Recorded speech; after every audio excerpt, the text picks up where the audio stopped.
ቤት ከመሰራቱ አስቀድሞ መሬቱ ይመረመራል። ሲመረመር የአፈሩ ጠባይ እንደሆነ ሁሉ ለትዳር የሚሆኑ ነገሮች የሚመረመርባቸው መንገዶች ላስቀምጥላችሁ። ከሚታይ ነገር ከቁስ ነገር ወጣችሁ ትዳር ስንመሰርት አንድ ትንሽ ቤተክርስቲያን እየሰራን ነው ብላችሁ አስቡ። ትዳር ዘርፈ ብዙ ጉዳዮች ሀገርን፣ ቤተክርስቲያንን፣ ሰውን ያክል የዘር ሀረግ የሚተካበት ትልቅ ተቋም እውቀት አልቦ እንደ መግባት ያለ ለትዳር ፈተና ድንግልናችን ጠብቀን በስጋው ደግሞ ኑረን የብቸኝነት ጊዜ በአግባቡ ተወጥተን ወደ ሌላ ህይወት እየገባን ሳይታመኑ እንኳን ለሌላው ለራሳችን ማናምን ሰዎች ታማኝ ሰው ማስመሰል ብሎ ትዳር ፈላጊ ቅዱስ ለመባል መሽሞል ነው። ከሚፋቱ ባለ ትዳሮች በላይ እግዚአብሔር የሚጠላው የለም። ነበር ነው የሚያውቀው የኛ ህዝብ ከእጁ ላይ ያለውን ንብረት መጠቀም አያውቅም። ካጣው በኋላ ነው የሞተ ሰው ማንገስ ነው የምንችለው እኛ። በመጀመሪያ በክርስትናችን ታጅበን መጥተናል። ሁለተኛ በሰርጋችን እንታጅባለን። ሶስተኛ ዋጅብ በሞታችን ነገርማቸዋል።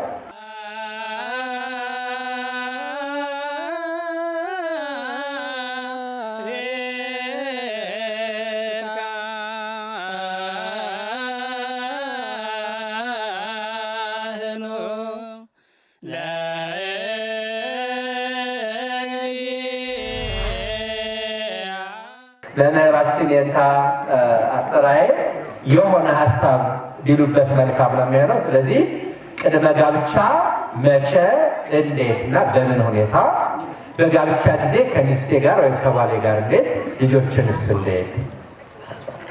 እንደምን ቆያችሁ? ልዑል አምላክ ቅዱስ እግዚአብሔር የተመሰገነ ይሁን።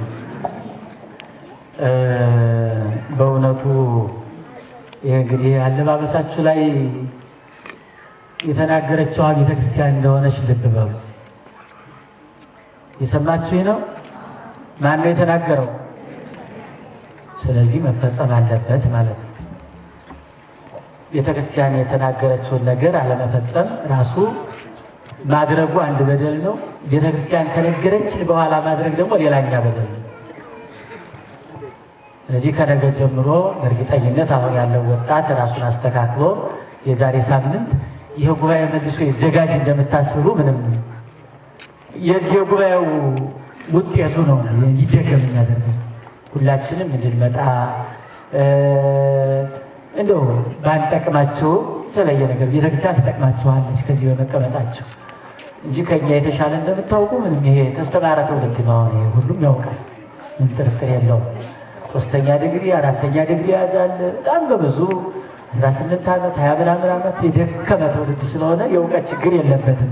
የመተግበር ነውና እንድተገብሩት እንድንተገብረው እግዚአብሔር ይርዳል። እዚህ አደራ ጭምር ነው የምላችሁ። የተናገሩት ነገር ካሁን በኋላ በሚቀጥለው ከእናንተ ጋር ዛሬ ላልመጡት እንጂ አሁን ላላችሁት ደግመን ብናነሳ ከሆነ እውነቱ ዝም ብሎ ያሳዝን ስለሚሆን በዚያ ልክ እናድርግ። እንደው እኔም ትንሽ ብዬ ወደ እንታ ነው መልሳችሁ። በእውነቱ እኔም ገና በትምህርት ላይ ያለው አሁን የተነሳው ጥያቄ ህይወታዊ ነው እንጂ ትምህርታዊ ብቻ መልስ አያስፈልገው። የልጅን የሚስትን ጉዳይ የጌታ ሲናገርም መልካም። እኔ አሁን ገና እየተመርኩ ስላለው እንግዲህ ያነበብኩትን ልንገራችሁና ከዚያ ላይ እንታ የኖሩትን ይነግሯቸዋል። የሰማችሁ ነው። እኔ ያነበብኩትን ነው የምናገረው፣ የእንታ የኖሩትን ነው የምናገረው። ከዚህ አንጻር እንድትይዙልኝ ይፈልጋለሁ። አባቶች የእንታ ትንሽ እረፍ ሲሉ ምራቅ እስከሚያዋውጡ ድረስ ነው የምቆየው። ቅድመ ከሚለው ልነሳና እንደ ቤተክርስቲያናችን አስተምሮ አባቶቻችን እንዳስተማሩን የኖሩትን ጽፈውልን ያረፉትን ያለፉትን እንዳነበብ ነው። ሰው ቅድመ ጋብቻ ምንድን ነው ማድረግ ያለበት የሚባለው? ይህ ዘመን የእጮኝነት ጊዜ ነው አይደለም? ነው አይደለም? ዝም አላችሁ። የእጮኝነት ጊዜ ነው። እጮኝነት የሚለውን በቤተክርስቲያናችን እንደው አሁን ባለው ትውልድ ሰው ቤት ከመስራቱ በፊት አፈሩን ያስመረምራል አይደል? አፈሩ ለፎቅ ይሆናል አይሆንም? ምን አይነት አፈር ነው የሚሰራው? ትልቅ ግዙፍ ህንፃ ስለሆነ ይሸከመዋል አይሸከመውም ይላል አንድ የህንፃ ባለሙያ። እንግዲህ ኢንጂነሮች መሐንዲሶች ናቸው ይሄንን የሚያውቁ። አፈሩ ለህንፃ የማይሆን ከሆነ ትልቅ ቤት አይሰራም። ከዚያ ጮኝነት ማለት እስከ መንግስተ ሰማያት ላለው ቤት ትሆናለች ተብሎ የሚጠናበት ነገር ትልቅ ተቋም ነው የሚመሰረተው። ስለዚህ ሰው ምድራዊ ኢኮኖሚን አክስሬ ብረቱን ገዝቼ ሲሚንቶውን የቀን ሰራተኛውን ዋጋውን ሁሉ ቢዝነስ ፎቁ ከተሰራ በኋላ የሆነ መሰንጠቅ ከገጠመው አስቸጋሪ ነው የሚሆነው። በጣም ፈተና ነው። ወደ ሙሉ ድህነት ሊያወርደው ስለሚችል አደገኛ ነው። በተለይ እንዳሁኖቹ ቤቶች ተበድሮ የሚሰራ ወደኛ ባንክ ተበድሮ የሚሰራ ቤት ያው መጥፋት ነው። ሌላ ምን አማራጭ አለ? እና ስለዚህ ቤት ከመሰራቱ አስቀድሞ መሬቱ እንደሚመረመረው ሁሉ መሬቱ ይመረመራል። ሲመረመር የአፈሩ ጠባይ እንደሆነ ሁሉ ለትዳር የሚሆኑ ነገሮች የሚመረመርባቸው መንገዶች ላስቀምጥላችሁ እንደ ቤተክርስቲያን ለመጽሐፍ። አንደኛ የሃይማኖትና የምግባር ጉዳይ ነው የሚመረመረው። ሃይማኖቷ እንዴት ነው? ሃይማኖቱ እንዴት ነው? ምግባሯ እንዴት ነው? ምግባሩ እንዴት ነው? የመደበኛው ምርምር ለሃይማኖት ያለው መልከታ በጣም ፈዛዛ፣ ቤተክርስቲያን ሲሉት ግድ የለሽ ሙቀት የተለያት ቅድም የታንዳሩ ዝም ብሎ ይሄ ፀጉር ላይ ብቻ የቀረ ከሆነ ይሄ አደገኛ። በማን አምላክ ይባላል? በኋላ ሃይማኖት የለህ እግዚአብሔርን አያውቅ፣ የምክረ ካህናት የሚባል ነገር ሰምቶ አያውቅ። ስለዚህ በኋላ ለሚፈጠሩት ፈተናዎች እንኳን አንተ እግዚአብሔር ያለ ሰው አይደለህ ለማለት በጣም ያስቸግራል። ሃይማኖት የሌለው ይገባል። ጥንቅቅ አድርጎ ሃይማኖትን ማወቅ፣ ሃይማኖቷን የምታውቅ በጣም አስፈላጊ ነው። ይሆነኛል ትሆነኛለች ካለ ደግሞ ከመጋባት ቀድሞ ስለ ሃይማኖቷ ግንዛቤ እንዲኖራት ማለት ነው። ስለ ሃይማኖቱ ግንዛቤ እንዲኖረው ማለት ነው። እየሰማችሁ ነው? መልካም። አንደኛው ይሄ ነው፣ ሃይማኖትና ምግባር። ሁለተኛው ስጋዊ ተዘምዶ። አሁን በትምህርት ቤትም በምንም የተገናኘ ስለሆነ ይሄ የስጋ ልደት የቀነሰበት ዝምድና የሚለውን ነገር ጣም ቁጥር አላስገባው ብሏል። ትውልዱ ነውር ነው። ቅድመ ጋብቻ ለክርስቲያኖች ቤተክርስቲያን ሕግ ስትሰራ ስጋዊ ተዘምዶ ያላቸው እንዳይጋቡ የሚፈጥረውን ተጽዕኖ አደገኛ ስለሆነ ወደፊት ለሚከተሉት ልጆች ለእነሱም ሕይወት ትልቅ ቀውስ ስለሚያስከትል ለትዳሩ መሰንጠቅና ፈተና ስለሚያስከትል ስጋዊ ተዘምዶ መኖሩን ጥርት አድርጎ መቁጠር። ስንተኛው ነው ይሄ? ሁለተኛው። ሶስተኛ መንፈሳዊ ተዘምዶ። መንፈሳዊ ተዘምዶ የክርስትና አባት፣ የክርስትና እናት፣ የንስሐ አባት ልጆችን እነዚህንም እንዲሁ ጠንቅቁ። ይሄ ቤተክርስቲያን መልእክት ነው። አንቀጽ 4 ፍትሐ ነገሥት ብታነቡት የምታገኙት የንስሐ አባቱን ልጅ፣ የክርስትና አባቱን ልጅ፣ የክርስትና እናቷን ልጅ ማግባት ፈጽሞ አይቻልም። መንፈሳዊ ተዘምዶ የአንድ ካህን ማለት አባት ማለት ነው። ይህ ስለሆነ መንፈሳዊ ተዘምዶ ይሄ ሶስተኛ ነው። አራተኛ ህጋዊ ተዘምዶ። የሰማችሁ ነው? ህጋዊ ተዘምዶ ማለት ከአሁን ቀደም በትዳር የተሳሰረ ሰው እነዚያ ተዛምደው በፍትሐ ነገሥት ይህም ክልክል። በትዳር የተዛመዱ የሚስቱን እህት የባሏን ወንድም ምናምን የሚባል የተተኮሰኮሰ አሁን እንዲህ አይነት ነገር ቤተክርስቲያን አትፈቅድ። ስርዝ ግልዝ ማብዛት ህጋዊ ተዘምዶ በቃ በቂ ነው። ወንድማማች ነው፣ ተጋብተዋል። አዝማደ ነቦት አዝማደ መላእክት ብለን አዋህደ ተስቤትን ኖሎት መለኮትን መላእክት ወክለው ሁለቱ እኛ ዘመዳሞች ነን። ከዚያ በኋላ ተጋብተዋል። አገቡኞች ናቸው። በሰርግ ይጠራራሉ፣ በስራ ይተገባበራሉ፣ ይረዳዳሉ፣ ዘመድ ይባላል። ዘመዶች ነው። እዚህ ህጋዊ ተዘምዶ ይባላል። ስንተኛው ምክንያት ነው ይሄ? አራተኛ። አምስተኛ እና እኔ እንደው ለአሁን ብዬ ያዘጋጀኋቸው ናቸው። ከዚህ በላይ ይሄ የሚፈልቅበት ምንጩ አራቱ ወንዞች አሉላችሁ። ቀድታችሁ መጠጣት ነው ያቃታችሁ። ከስንፍናችሁ ውጭ አመክንዮ የላችሁ። 24 ሰዓት ቤተ እግዚአብሔር ክፍት ነው። የኔታን የመሰለ መምህር ይዞ እንደው አሁን እንደው በጣም ደካሞች ስለሆናቸው ተጠቀሙበት። ጉባኤቶቻችሁ ተጠቀሙ። ነገ በዶላር በተለያየ አመክንዮ ተበሳጭተው ወደ ውጭ ሀገር ካብሎ አይ ሊነበሩ የታ ብትሉ ያረጋል። አጉል ይህን ጊዜ ድርሻችሁን ተወጡ፣ ጥቅማችሁን አግኙ፣ ተጠቀሙ። ወይ ተጠቀሙ። ነበር ነው የሚያውቀው የኛ ህዝብ ከእጁ ላይ ያለውን ንብረት መጠቀም አያውቅም። ካጣው በኋላ ነው። የሞተ ሰው ማንገስ ነው የምንችለው እኛ፣ ያለውን መጠቀም አንችልም። እና አራተኛው እሱ ነው። አምስተኛው ስጋዊ ደዌ። ምን ማለት ነው ስጋዊ ደዌ? ለትዳር የማያበቃ የአእምሮ ቁስለት፣ ትዳሩን በአግባቡ መረዳት መምራት ያለበትን የማያስችል በልዩ ልዩ ደዌ አእምሮ ካልተስተካከል አስቸጋሪ ነው። ለብዙ ተባዝሁ ስለሆነ ወደፊት ያለው የትዳሩ ህይወት ለመብዛት የማይሆኑ የአካል ጉዳት የደረሰባቸው ግልጽ ነው ሀሳቡ አይደለም። በተለያየ ምክንያት ዘር ለመተካት የማያስችል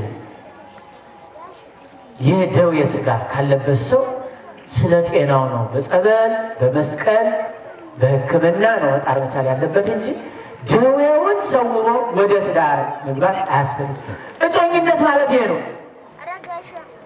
ግልጽ ነው ሀሳቡ። እኒህን አድርጎ ከዚያ በኋላ ስለ ሃይማኖት ስለ ትዳር መማር ነው። ከዚያ ቀጥሎ የመጨረሻው ስለ ትዳር ዓላማ፣ ስለ ትዳር ይዘት፣ ትዳር ካላቸው በትዳራቸው ከጸኑ፣ በመጻሕፍት ከተማሩ፣ ከአባቶች እግር ስር ስለ ትዳር መማር ይሄ የመጨረሻው።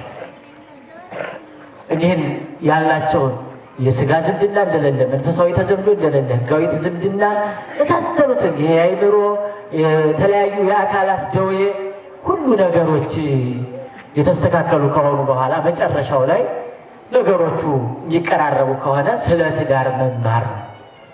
ቅድም አንስቼላችኋለሁ። ወደ ዩኒቨርሲቲ የሚገባው ሰው 12 ዓመት ተምሮ እንደሆነ ትልቅ አሁን ዩኒቨርሲቲ ገብቶ አንዲት ዲፓርትመንት ነው የሚያጠናው። ስለ ግብርና ስለ አፈር ምርምር ስለሆነች ነገር ነው የሚያጠናው ዩኒቨርሲቲ ገብቶ የሚመረቅ። ትዳር ዘርፈ ብዙ ጉዳዮች ሀገርን፣ ቤተክርስቲያንን፣ ሰውን ያክል የዘር ሀረግ የሚተካበት ትልቅ ተቋም እውቀት አልቦ እንደ መግባት ያለ ለትዳር ፈተና ነው። ስለ ትዳር መማር ካህናቱ ተዘጋጁ፣ እንዘጋጅ፣ እናንተም ጠይቁ። ጠያቂ ከሌለ የሚዘጋጅ የለም። ጠያቂ ካለ መቼም ሁሉም ያነባል፣ ይዘጋጃል። እና ስለ ትዳር መማር ነው። ይሄ ቅድመ ጋብቻ የሚደረጉ ነገሮች ናቸው። አሁን የዘመናችን እጮኝነት የገጠመው ተግዳሮት ምን መሰላችሁ ዘመዶች? አንደኛው እውነተኛ ፍቅር ላይ ያለመመስረት፣ ስሜታዊ ፍቅር ላይ ሆኖ መመሰረት። ስሜታዊ ብቻ ከውስጥ የመነጨ የትዳር ፍቅር ይዞት አይደለም የሚገባው። እንደው ከይሉኝታ ከምናምን እንደው ዝም ብሎ እንዲህ ላለመባል ጊዜያዊ ወደ ባይን ዝም ብሎ በጾር ፍቅር የዝሙት ፍቅር ከዚያ በኋላ ይጠላታል፣ ትጠላዋለች። እውነተኛ ፍቅር አለመም ስሜታዊ ፍቅር ይዞ መነሳት የዘመናችን የትዳር ተግዳሮት፣ የእጮኝነት ተግዳሮት።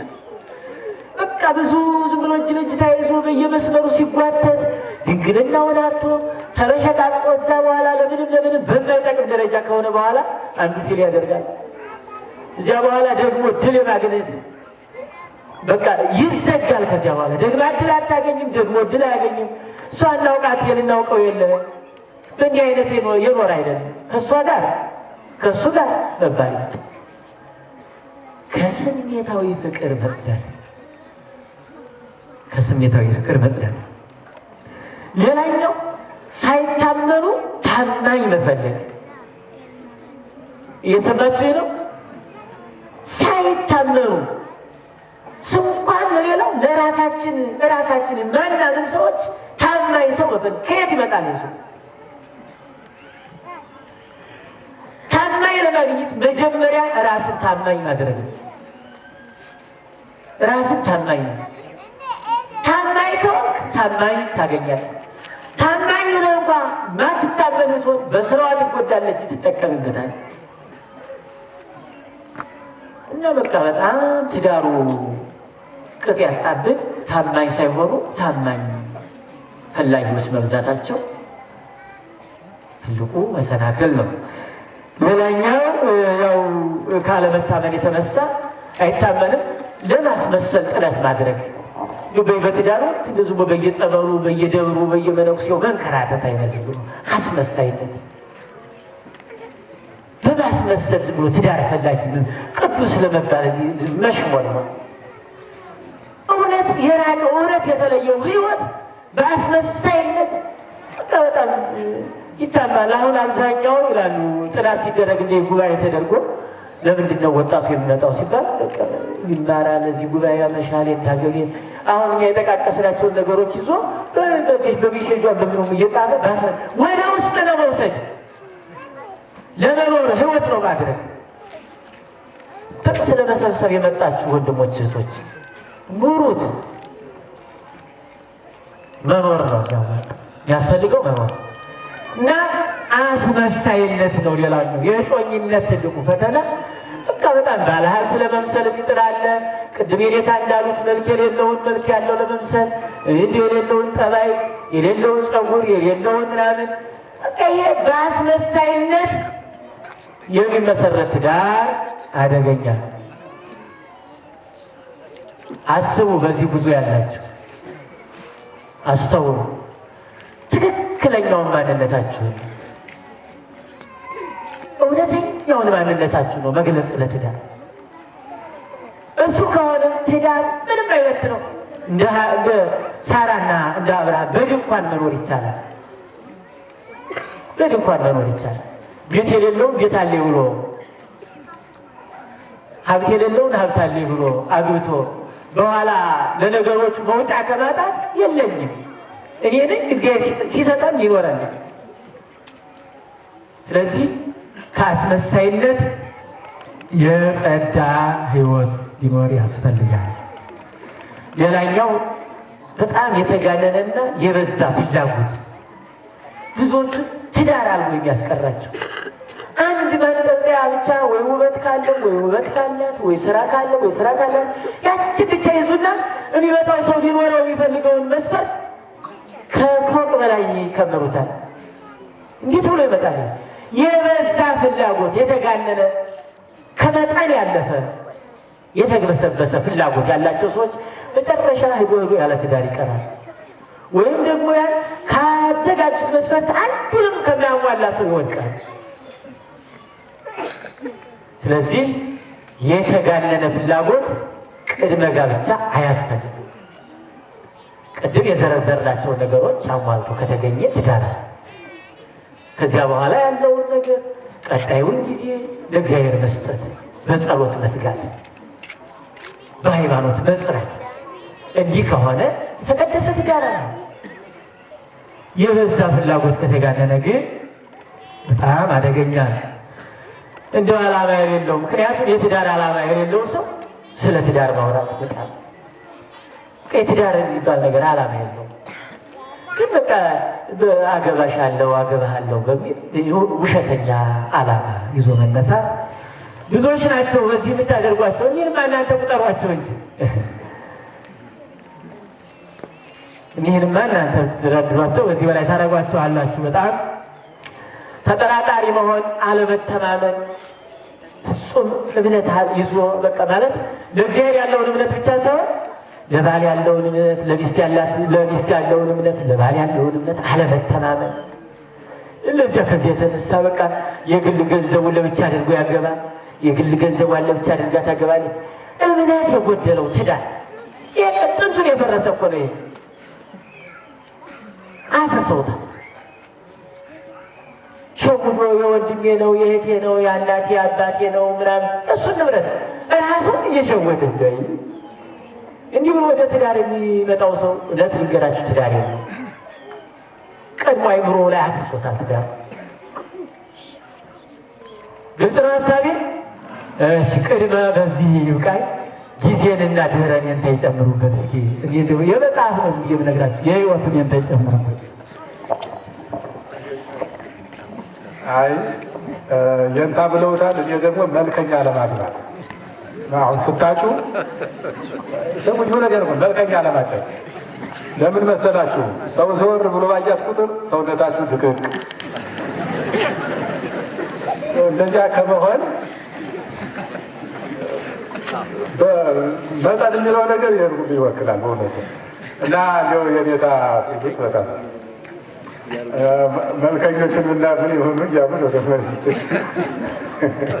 መልከኛ ብላ ለማሰብ በእውነቱ እሱ ነው ዋናው። ምን መሰላችሁ? አሁን በእውነቱ ጮኝነት የሚለው በእውነቱ የኔታ እንደው እሳቸው አልኖርኩት አሉ እንጂ በደንብ ነው አሳዩኝ። በሀያሉትም አሳይተውናል እና ቃሎት ያሰማለን። እንደ ስለ ጮኝነት አንድ ነገር ልበል። መልከኛ ብታገቡ ይለመዳል፣ መልክ የሌለው ብታገቡ ይለመዳል። ሁለቱም በሳምንት መልከኛ ቢሆንም በሳምንቱ ምንም መልክ የሌለው ነው ለእናንተ። ምክንያቱም ትለምታላችሁ ስጦት ውስጥ ገቡ ስታዩ እንደዚያው ነው። እሷም እሱ እንደዚህ ያ በመልክ ቢሆን ትዳር የሚጸናው መልከኞች አይጣሉም ነበር በእውነቱ። ሀብትም ቢሆን እንደዚህ አይሆንም ነበር እና ከዚህ ከማቴሪያል ከዚህ ከሚታይ ነገር ከቁስ ነገር ወጣችሁ ትዳር ስንመሰርት አንድ ትንሽ ቤተክርስቲያን እየሰራን ነው ብላችሁ አስቡ። ቅዱስ ዮሐንስ አፈወርቅ ትንሿ ቤተክርስቲያን ብሏል እና እግዚአብሔር የሚመሰገንባት ትውልድ የሚተካባት ካህን መናኝ የሚገኝባት አንዲት ተቋም ገነባን ብላችሁ ስታስቡ ለዚያ መዘጋጀት እና ወደ ትዳር ስትገቡ ልክ ወደ ቤተክርስቲያን እንደምትሄዱ አስቡት። እሱን እንድትይዙ ነው። እንግዲህ እንደ ጎንደርም እንደዚሁ ተብሏል። አንድ ያላገቡ መምህር ሲያስተምሩ ቆዩና ስለ ትዳር በኋላ ያገቡት ተተኩና እስካሁን ከአንሶላው ውጭ ነበረ አሉ። እኔ ወደ አንሶላው ውስጥ እጃችሁ ልገባ ነው ብለዋል። እና እኔም ወደዚህ አሁን ወደ ዋናው እኔ የተጋበዝኩኝ ማለት ነው። በእውነት እንደው ብዙ ነገር እንዳልላችሁ ጊዜ ስለሌለ 5 ደቂቃ ናት የተሰጠች። እሷን ዝም ብዬ ልጠቀማት። በመጀመሪያ ትዳር በድል አድራጊነት መጀመር አለበት።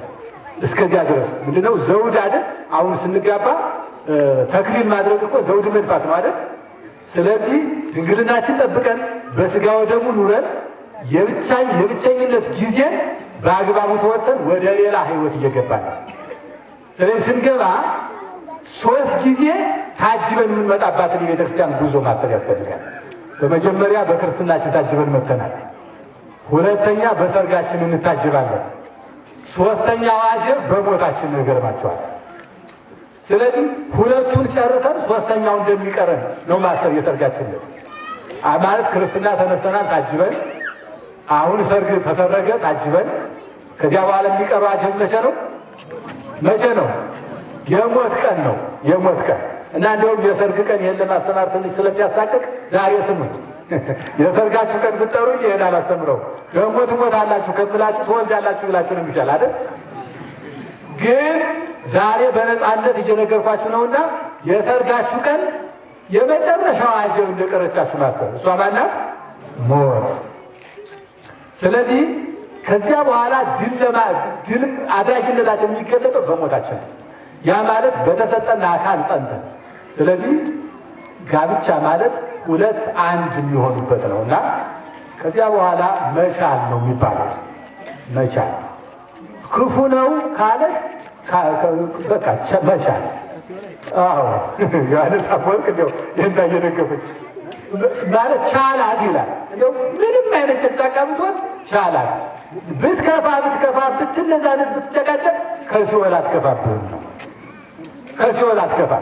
እንዲያው ምንም አይነት ክፉ ሲወጣ ሲገባ በጎ የማይወጣው እንዲያው እጁ እንደው ሌላ የማያምረው ያን ብቻ የማይገለጠው ቢሆን እንኳን ከዲያብሎስ አይከፋ። እንደው ከዲያብሎስ ስለማይከፋ ቻዩና ሙሉ ዘመንሽን ከክርስቶስ ጋር ኑሪ ማለት እንደው በዚህ በታምረ ማርያም ቢገርም አንድ ቃል አለ። ከሚፋቱ ባለትዳሮች በላይ እግዚአብሔር የሚጠላው የለም። ስለዚህ ትዳር ማለት ታስቦበት የሚገባ ለዚያ ነው መታየት የሚገባው። ከዚያ በኋላ የማይለዩበት ነው። እግዚአብሔር አንድ ያደረገው ሰው በሐሳቡ ሌላ ሰው ይመስለናል። ሰው ሊለዩ አይችልም ሲባል ሌላ ሰው መጥቶ እንዳይመስላችሁ። እኛ ሰዎቹ ራሳችን ባለ ትዳሮቹ ራሳችን ሰው ነንና ልንለየው የማንችለው ነው። ስለዚህ በዚህ አግባብ በስጋው ደሙ ጀምሮ መጨረሻውንም በስጋው ደሙ የቋጩ መኖር እስከ ጋብቻ በስጋው ደሙ ከጋብቻ በኋላ በስጋው ደሙ ሕይወት አድርጎ መኖር እንጂ እንዲያው እዚህ ውል ላይ ሲያዝ ቢፋቱ የሚል ነገር ይጻፋል። ያው እዚህ በሽማግሌዎችም ላይ እንትን ሲያደርጉ ቢፋቱ እንደዚህ ተብሎ የሚጻፍ ነገር አለ ተብሎ ሰምቻለሁ። የኛ እንደዚያ እንትላላ ቤተክርስቲያኗ ራሷ መድኃኒዓለም ቤተክርስቲያኑ ራሱ ይጽፈዋል እንደ ውል ራሱ ህዝያው እና እንደው በራሱ አስቦ ሊሄድ ካላለ እንትን የለም እና በዋዜማው ቤተክርስቲያኑ ላይ እንሄዳለን። እዚያው ላይ የምንፈራረመው አለ እዚያው ቤተክርስቲያኑ ላይ የሚቀመጥ ከዚያ ውጪ የዚህ እንትኑ ያው በእርግጥ በፍትሐ ነገሥቱ አለ እዚያ ላይ ሲጻፍ አብረው ሊኖሩ ይሄ ገንዘብ ይሄ እንትን የሚባለው ሁሉ አብረው ሊኖሩበት ነው ማለት እንጂ እንደው ቢለያዩ አይባልም። እንደው ማርተ ነው እና አያድርገው መድኃኒዓለም። ስለዚህ በትዳር ጸንቶ ልጅ ወልዶ መኖር ጥሩ ነው። በመጨረሻ ማሳሰቢያዬ አምና የተጋቢዎች የእጮኛሞች ጉባኤ አስኪደናል። ዘንድሮ የምትጋቡ ሰዎች ካላችሁ ጉባኤ ቤታችን ላይ ኑና ቁጥራቸውን አሳውቁን። አምና ሰው ጠርተን ትንሽ ሰው ነው የመጣ። በእውነቱ የምትጋቡ ብለን ባላ የምናውቃቸው ሁሉ ሲጋቡ ያ ጊዜ ያልመጡ ናቸው። እኛ ልናስተምር ጠርተን በይፋ ያልመጡ ሰዎች ባላ ተጋቡ ማለት ነው። ዘንድሮ እናንተው ራሳችሁ የምትጋቡት ኑና ተመዝገቡና ከጉባኤ ቤቱ ከዚያ በኋላ የእናንተን ቁጥር አይተን ኮርስ እንሰጣለን። ይህንን በቁጭ አድርገን በደንብ ልናስተምራችሁ ስለሚገባ የተጋቢዎች ጉባኤ ኮርስ አለን። እሱን መጣችሁ ተመዝግባችሁ እንድናስኬደው እላለሁ። እግዚአብሔር